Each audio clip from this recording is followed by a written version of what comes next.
Hi there, my name's Deborah, I'm from Anada and I'm here today to talk to you a little bit about some of the accessories that you can be using in the sauna. I'm here with Hannah and Chandler, who are also Sauna Masters.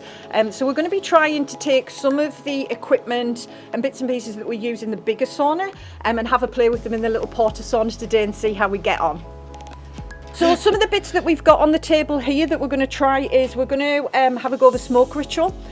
We've just bought I've got a little ceramic little pot here, and we've got a couple of resins that we're going to use. We're going to use some copal today, just a little bit of that inside the sauna, just to create some lovely smoke, some aromas, and it looks beautiful as well, particularly if you're using the sauna early in the morning or late at night. We've got a sound bowl, which we're going to try in there as well and see what the acoustics are like. So I've never used that in the tent sauna, it's always been in the bigger sauna, where you've got the space, the height, and then the wood. So that vibration, that'll be interesting to see how that works. And then we've got an array of aromatherapy oils or essential oils in here. So these are all pure organic essential oils that we're going to use. Because we've already done a little bit of training and got some knowledge on aromatherapy, we're going to be doing some blends, but we can tell you a little bit about what we're going to use and why we've chosen them. That might give you a little bit of idea yourself about what you can use. And then we're going to make some ice balls as well. This is a special ice ball maker that's like a little mould, which is great to help to make your ice.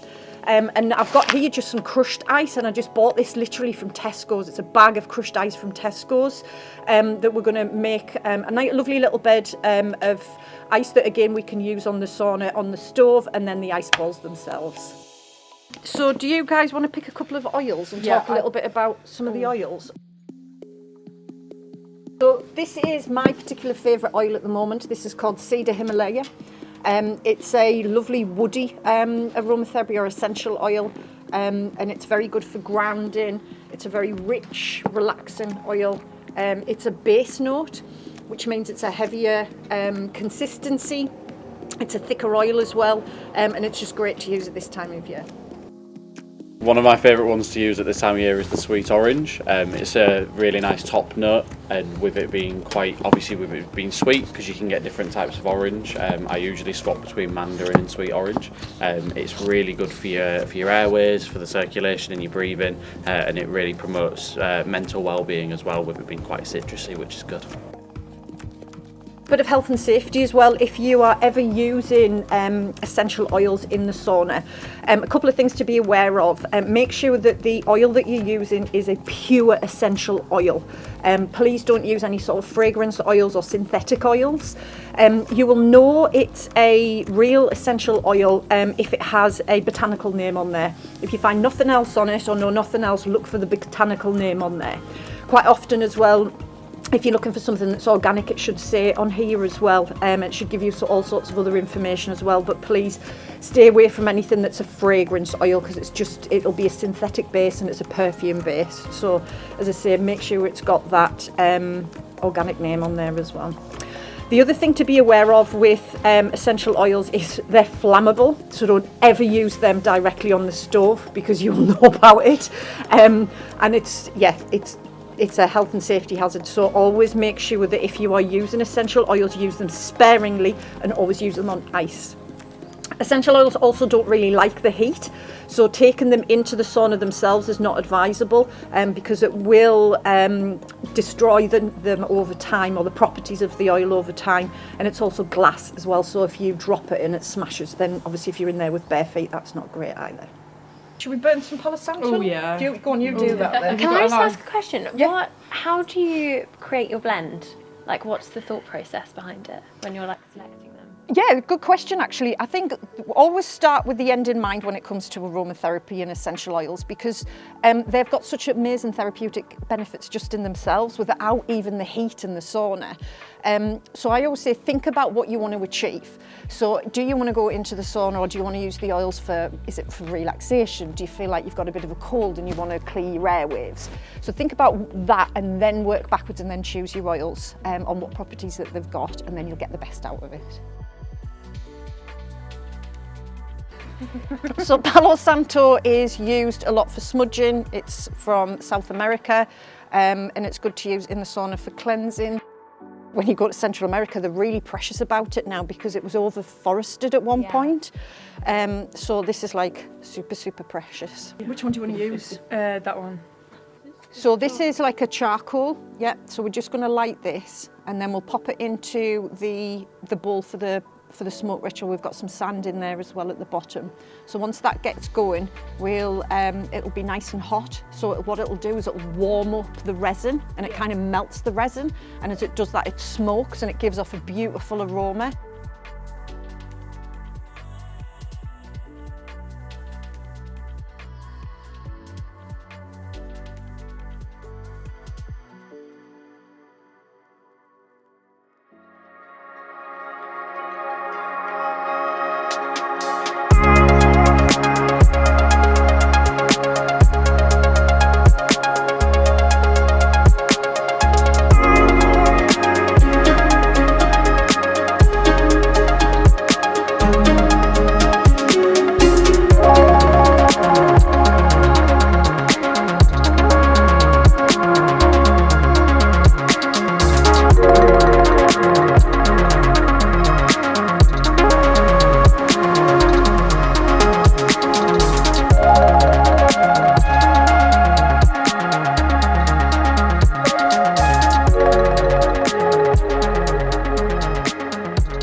Deb, thank you so much for having us today. We have loved it here.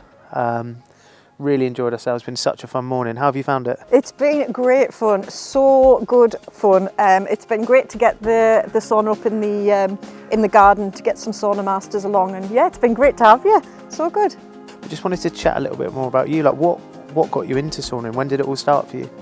My background's spa, and I've always been really interested in thermal therapies and how that affected the body, not just from an experience point of view of enjoying it, but also from a longevity point of view.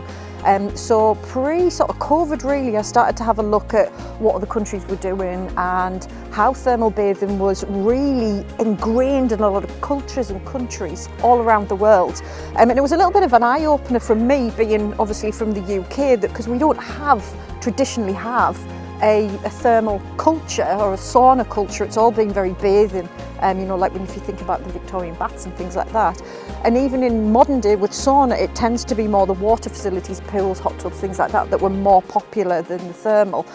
So I was interested in learning a lot more about that, and the more that I found out about it and the best results that you get from that from a well-being point of view, the more I kind of looked into it, and then it really just kind of opened a Pandora's box. So when did Anada start? When did all that sort of get going? So Anada's been around for about 5-6 years now. What we primarily do now is teach and train sauna masters and educate them in everything from the very basics of sauna for people that have never even been into a sauna to people that are enthusiastic about heat and have some experience. We also create thermal experiences that spas can integrate into their own offering as well. So obviously we were chatting off camera a little bit over lunch that sauna in the UK has just gone mad recently, you know, sort of in the last 12 months. What have you seen from that side? Like what have you noticed? Yeah, I couldn't agree more. The trajectory for this industry has just been insane. I think there has been a large amount of publicity and press about wellness and well-being. We see that tagged onto everything, don't we? You know, you open a newspaper or you go onto social media and somebody's talking about wellness or well-being. I think up until recently, a lot of people didn't actually know what that meant. They just felt as though it was something that they should be doing. And a lot of that's made people, I think, a little bit more brave in trying new things because they want to explore what that well-being means to them. So it's just grown so quickly in all genres of sauna up and down the country. So it's really exciting to see it grow so well. We've seen it, obviously we stepped into this space last year, and you know, over the last year or so, what we've seen, the amount of like pop-up saunas that are appearing on, you know, beaches, these retreats that are changing, you know, you're not sort of your standard go-to like, you know, spa in a hotel style thing, but you know, more these like sort of quiet like countryside retreats and stuff. It just seems to be, you know, the way that people are going, especially with the contrast therapy of the hot and the cold as well. That seems to be very, very for sure. And even in the spa industry as well, it's been embraced a lot more.